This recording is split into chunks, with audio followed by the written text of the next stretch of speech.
গ্রাম আমার প্রাণ। তো আমি গ্রাম খুবই ভালোবাসি।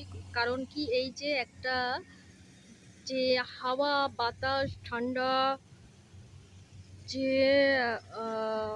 উইদাউট পলিউশন ছাড়া যে বাতাস পাচ্ছি, এটা যে কত ভালো আমাদের শরীরের পক্ষে। আমি যখন থাকি সিটিতে তখন আমার অনেক কষ্ট হয়, অনেক শারীরিক কষ্ট হয়, কিন্তু এখানে আমি দুদিন এসে সত্যির আমি খুব ভালো আছি আলহামদুলিল্লাহ। আর এখানে দেখো কত বক উড়ে যাচ্ছে, পাখি উড়ে যাচ্ছে। আর একটা ইউনিক যে জিনিস, সেটা আমার জানা ছিল না, ধান এইভাবে কাটে। দেখো এই একটা মেশিনের দ্বারাই কি সুন্দর ধান কাটা হচ্ছে। তো এটা আমার একটা নতুন একটা জিনিস আমার দেখা, কি যে ভালো লাগছে। এই যে দেখো এই যে ধান এইভাবে কেটে কাটছে। আসলে এই ধান কিভাবে কাটা হয় আমার জানা ছিল না, কাটতে হয়।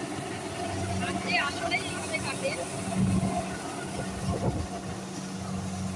আসলে আমার চোখে পুরো ধান উঠে এসছে, একদম সামনে দিয়ে বেরোতে চলছি ওটা। আর ওই যে বক, তার মধ্যে এই যে সাদা সাদা বক, আমরা ছোটবেলায় বইতে পড়েছিলাম। ওই দেখো কি সাদা বক কি উচ্চে পাখা না মেলচে পাখা।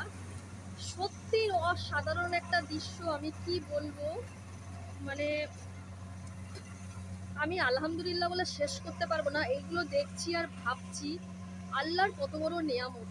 এই নেয়ামতের শুকরিয়া আদায় করে আমরা পারবো না। আর সাদা সাদা বক দেখো, ওই যে ধান যে কাটা হচ্ছে মেশিনের দ্বারায়, উনি চলে যাচ্ছেন মেশিন নিয়ে, আর জানি না বকগুলো সারি সারি দিয়ে সেই মেশিনের পেছনে পেছনে যাচ্ছে। এই একটা অসাধারণ দৃশ্য, অসাধারণ দৃশ্য একটা, মানে কি বলবো, আমার জন্য এটা একটা কাল্পনিক। আর ওইদিকে দাদারা সব আছেন, বস্তায় করে সব ধান তুলছেন। ও, তো সবাইকে টাটা, ভালো থেকো। আমি যেমন দেখছি মজা করছি, তোমরাও মজা করো ভিডিওটা দেখে।